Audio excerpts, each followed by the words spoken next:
ang gawain pag traffic. Ano ba? Huli.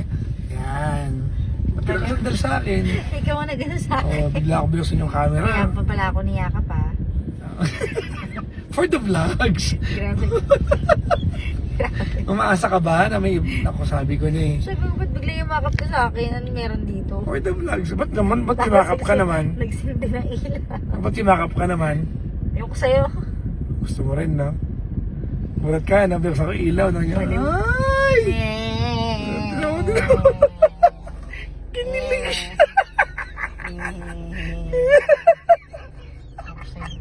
Baliw. Baliw ka na. Kinontrol ko sa sarilos ko eh. Bigla ko bilsan yung camera. Hindi ko naiintindihan. Sabi ko, ba't may tumutunog? Tapos nabumok sa ilaw. Video ang mokong. Sabi ka na eh. Sabi ko, ay!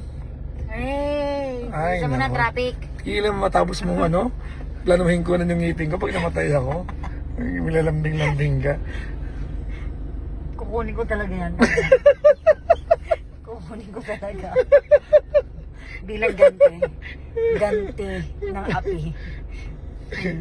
Nagulat siya guys, nagulat. Hindi ko siya ilan.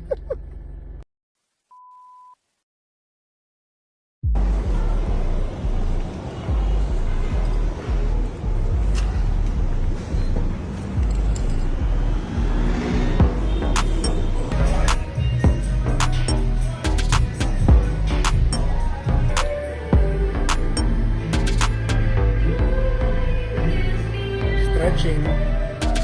So first set long, basic ano lang, kettlebell squat tayo.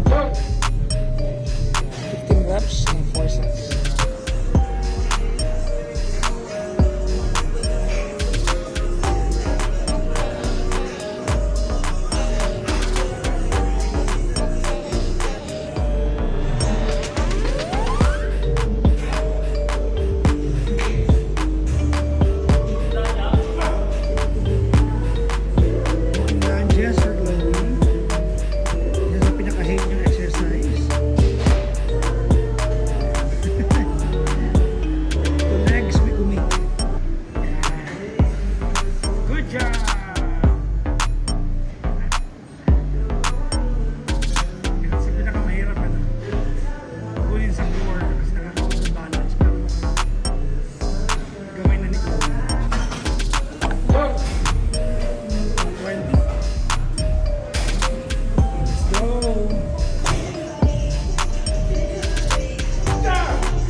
Yes. Magtiga lakad. Tapos ka na? Ilang set na yun? Dalawa. One more set. Let's try 130.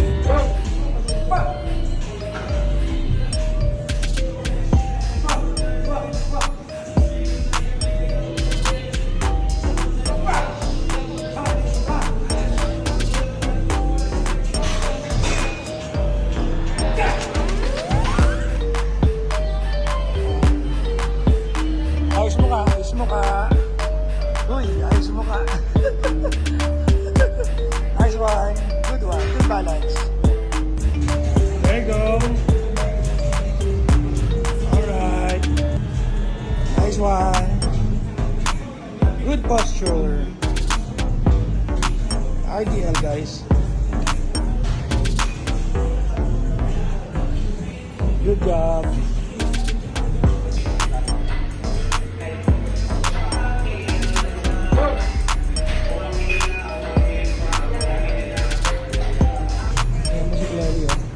Performing her drop set po ito. From 54 to 30 pounds. 6 to 12 yung bilang. Ayos mo ka. Ako naman guys, ang last, baka hindi pa last. Second to the last ko ay leg press tayo. 360 kilos. Kaya natin ito.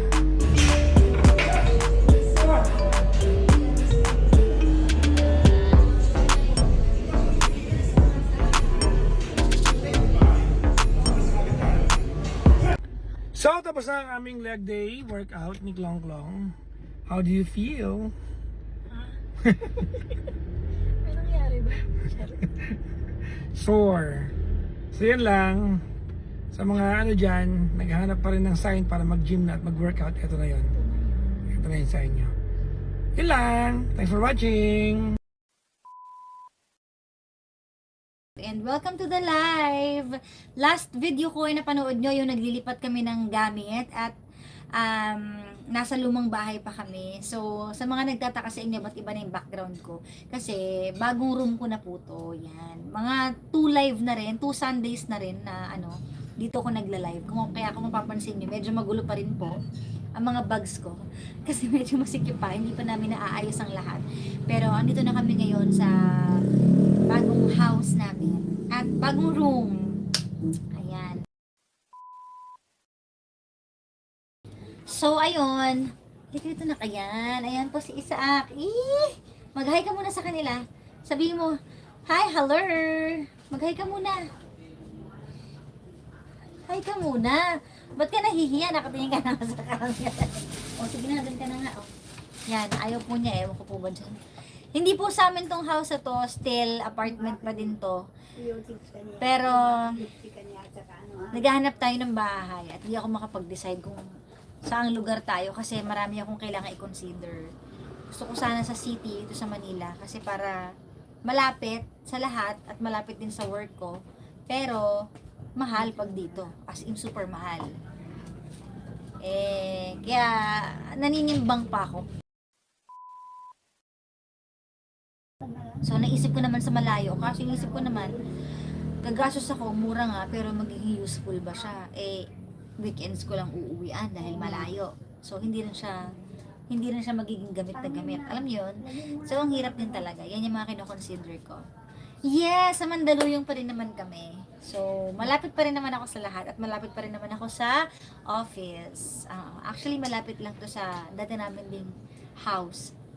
So, yes, near pa din po.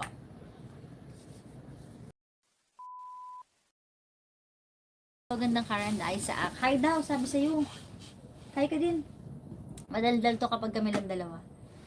So, hindi ka na. Yan, mag-hi ka sa kanila. Kamukha ni Isaac si Papa Jackson. Huh? Magkamukha ba kayo? Tumatawa. Magkamukha ba kayo, Toto? Ha? Magkamukha ba kayo? Ewan ko. Natatawa po siya. Hi, Ate Lori. Happy Sunday, GK from Singapore, sabi ni Ate Priscilla. Hope to go there in Singapore. Malay niyo, magbigla akong tinopak. Biglang-bigla makikita na lang. Diyan na pala ako, no?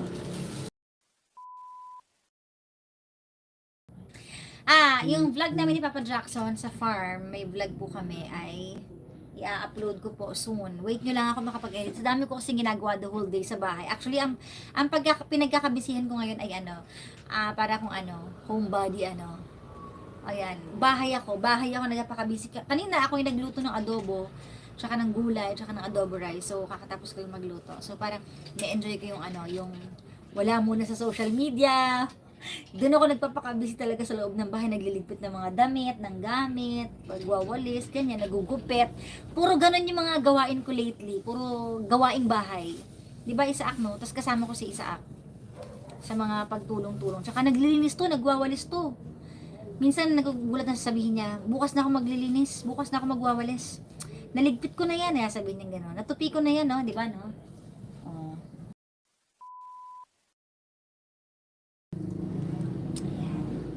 Si Isaac mana kay PPJ. Ano nakadawdo? Tumalikod. Ay, nakon. Big boy na po si Isaac. So, ayun lang. Tulog ako maaga ngayon kasi maaga akong gising bukas. At saka alam niyo, nababaliw ako ngayon sa K-drama na pinapanood ko. Alam niyo kung ano yun? My Holo Love. Bago kong crush. Hindi na si Song Joong Ki. Okay na ako sa kanya. Nag-move on na ako. Crush ko yung bidang lalaki sa My Holo Love. Hi, Karen! Hello sa'yo. So, yun. My Holo Love. Nakakilig. Tsaka inaabangan ko yung What's Wrong with Secretary Kim. Kahit napanood ko na siya, gusto kong panoorin yung version ng Pinoy kasi kinikilig ako kay Kim Chu tsaka kay Paolo. Kahit crush ko si Paolo, kinikilig ako sa kanilang dalawa. So yun, My Demon, ine-next ko yan, yung My Demon. Pero ngayon, ano muna ako? My Hololove. Panoorin nyo guys, sige na please, panoorin nyo. Kilig ako doon. So anyways, na-visit mo na bang Cebu? Yes, dati kami ni Lloyd, di ba? Tsaka before, nakapangalawang balik na ako dyan. Alam ba ni Pops na crush mo yun? Oo naman. May crush nga din siya dun eh. Kumusta na lola ko? Ito po, nakahiga po siya sa kama ko ngayon. Nag-aayos po ng damit. Yan. Mahirap pa rin po kasi wala pang isang buwan mula nung naoperahan siya. Ay, ang laki ng tahin niya. Ako nga, nung nasa-cesarean ako eh. 2 months ako hindi nakakatayo eh. Eh siya pa, syempre mas mahirap sa kalagayan niya kasi senior. So,